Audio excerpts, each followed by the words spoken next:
Hello everybody, this is Mayank. So This is Shreyansh. today we are here to study about brakes.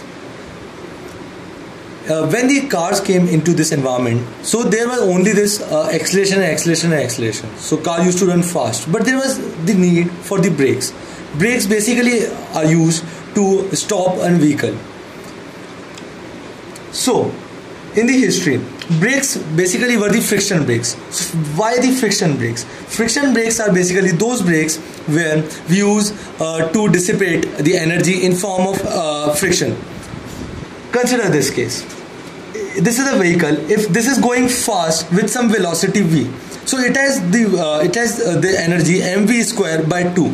Now you need to stop this vehicle, so you need to dissipate mv square by 2 amount of energy, that is E, that is your total energy.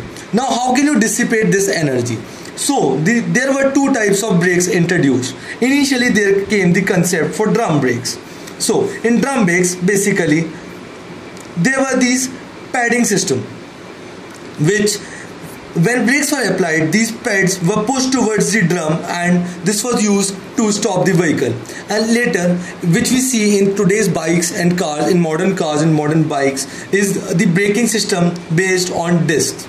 In disc, what happens is there is a caliper and a metal disc with some grooves in it.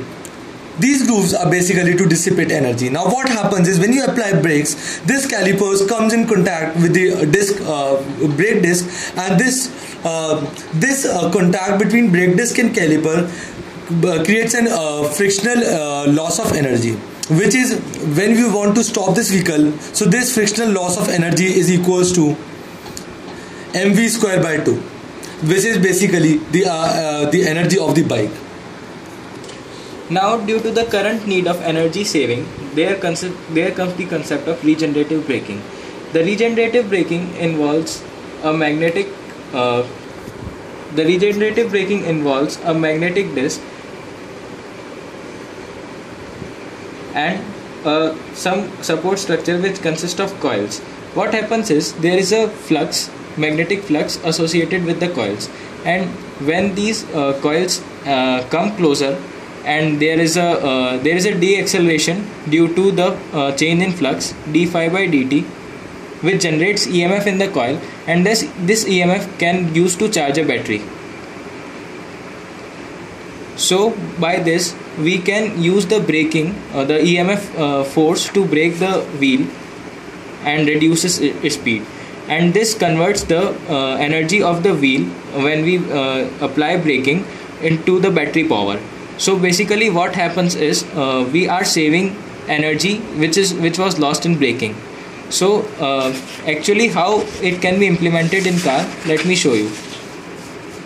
For example, this is your shaft, this is your wheel, it is moving at a velocity v. Now what happens is we have a magnetic disc here and we have a coil support structure here.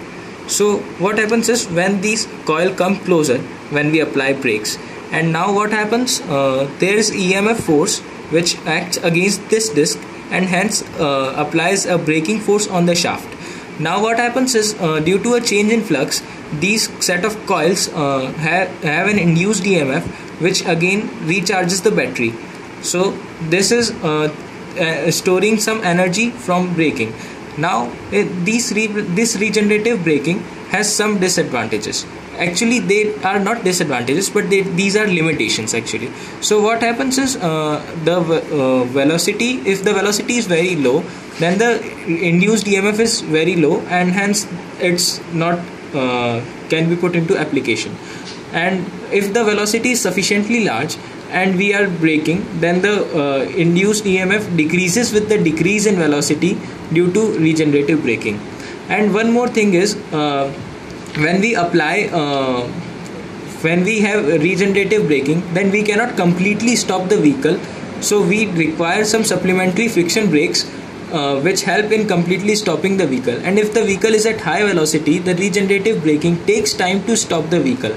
Now we will consider upon the fact that regenerative braking can also save energy. So it saves 40% of the energy from the braking. Rest is lost in friction which is present on the roads. Thank you. Thank you.